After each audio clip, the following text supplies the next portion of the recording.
karena hampir sama maksudnya dengan al-a'la. Kita lanjut ke surat-surat berikutnya, dan baru kita temukan fadilah-fadilah tertentu dari hadis-hadis Rasulullah, yaitu pada surat Az-Zalzalah.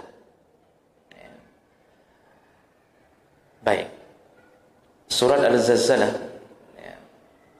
itu bermakna berguncang, atau zilzal itu gempa, dan diambil menjadi nama surat karena di awal surat Allah langsung membicarakan tentang goncangan itu. Surat ini cuma punya 8 ayat. Masih menjadi khilaf di antara ulama apakah turun di Mekah atau di Madinah. Inti daripada surat ini membicarakan tentang bagaimana proses terjadinya kiamat dan bagaimana keadaan orang-orang setelah tiupan sangkakala. Jemaah belakang Allah, kita dapatkan dalam beberapa keterangan yang bisa dijadikan hujjah, ada beberapa fadilah dari surat Az-Zalzalah ini. Yang pertama, berdasarkan beberapa hadis Nabi, disebutkan bahawa yang membaca surat Az-Zalzalah, maka dia seperti membaca 1/4 Al-Quran.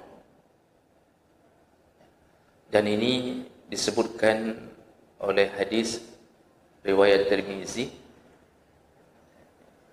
dengan derajat hasan gharib, dan juga disebutkan dalam riwayat Ahmad bin Hanbal dalam Musnad Ahmad bin Hanbal. Dari Anas bin Malik anna Rasulullah sallallahu alaihi wasallam qala, Rasulullah sallallahu alaihi wasallam berkata, li rajulin min ashabihi. Jadi ada salah seorang sahabat Nabi sallallahu alaihi wasallam tiba-tiba ditanya oleh Rasulullah. Apa pertanyaan Rasulullah? Hal tazawwajta ya fulan? Rasulullah panggil, tidak disebutkan namanya di sini. Kata Rasulullah, wahai fulan, kamu sudah menikah? Ini pertanyaan Rasulullah. Makanya dibolehkan bertanya kepada orang yang gayanya belum menikah. Wajah-wajah yang mungkin nampaknya belum menikah, boleh kita tanya, kali kamu kahwin? Sudah menikah? Rasulullah saja tanya. Kenapa? Karena perintah menikah adalah salah satu sunnah yang paling agung.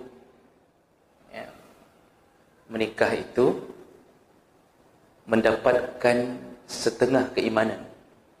Dari keseluruhan iman ada pada pernikahan. Orang dengan menikah, maka ada maksiat-maksiat yang berhasil ditanggulangi, terutama maksiat yang bentuknya syahwat,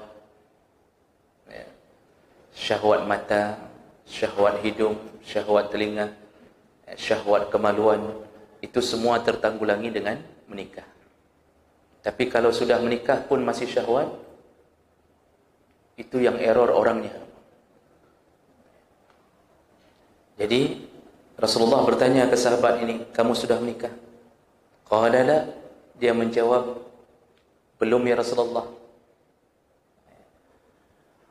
Wallahi ya Rasulullah, wala indi ma atazawwaju bihi. Dia mengatakan ke Rasulullah, ya Rasulullah, demi Allah, aku tidak mempunyai apa-apa untuk menikah. Artinya enggak ada modal sama sekali. Memang dulu kalau miskin, semiskin-miskinnya, tidak ada modal. Qala, lalu Rasulullah berkata, alaysa ma'aka qul huwallahu ahad? Bukankah engkau bisa menghafal qul huwallahu ahad? Qala bala. Dia menjawab, benar ya Rasulullah, aku bisa menghafalnya. Qala sulusul Quran. Maka engkau sudah dapat seperti engkau membaca sepertiga Al-Quran dengan engkau membaca qul huwallahu ahad. Artinya Rasulullah ingin memberi resep, engkau punya sesuatu. Engkau punya sesuatu, iaitu hafalanmu. Nah, Kalau qul huwallahu ahad itu seperti sepertiga Al-Quran. Jadi Bapak Ibu menakan Allah, sebelum kita lanjutkan, maksudnya adalah yang membaca qul huwallahu ahad, dia seakan-akan mendapatkan pahala seperti membaca sepertiga Al-Quran.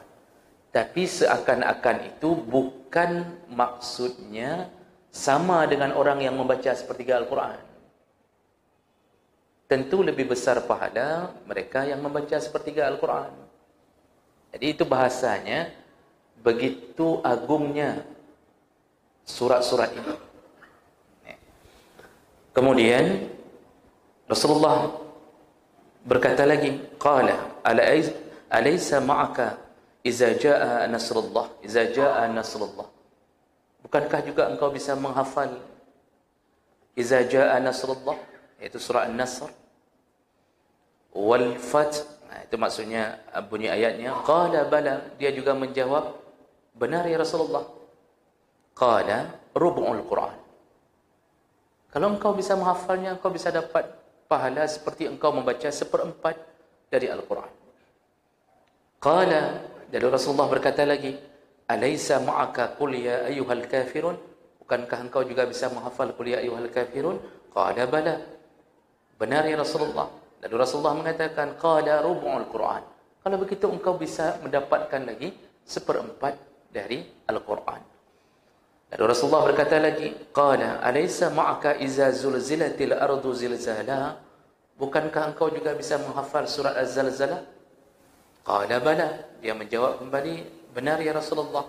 Qala rubu'ul Quran, berarti engkau sudah mendapatkan lagi dari Al-Quran.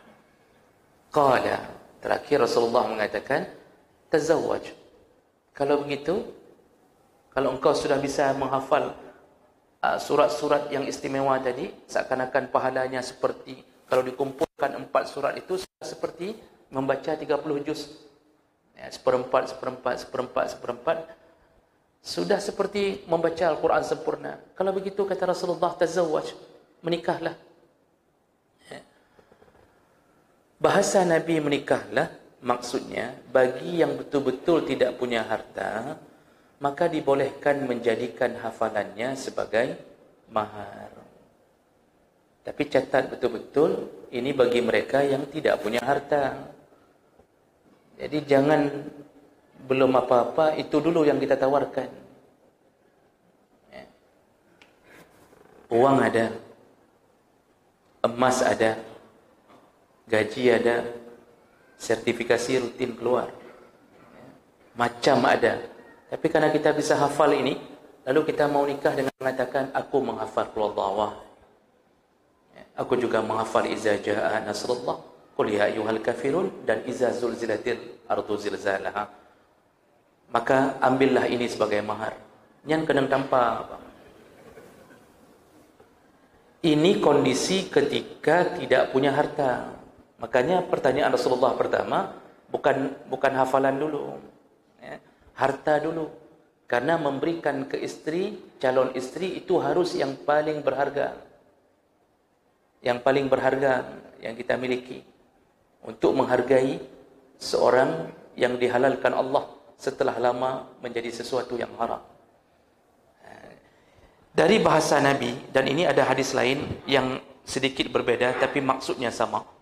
Yang juga Rasulullah dalam hadis riwayat Ahmad menyebutkan tentang bahwa iza zulzilatil ardu zilzalaha itu seperempat Al-Quran.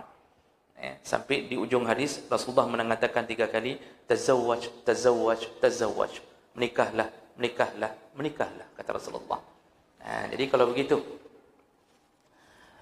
surat Az-Zalzalah itu fadilahnya yang sering membacanya bagaikan membaca seperempat dari Al-Quran.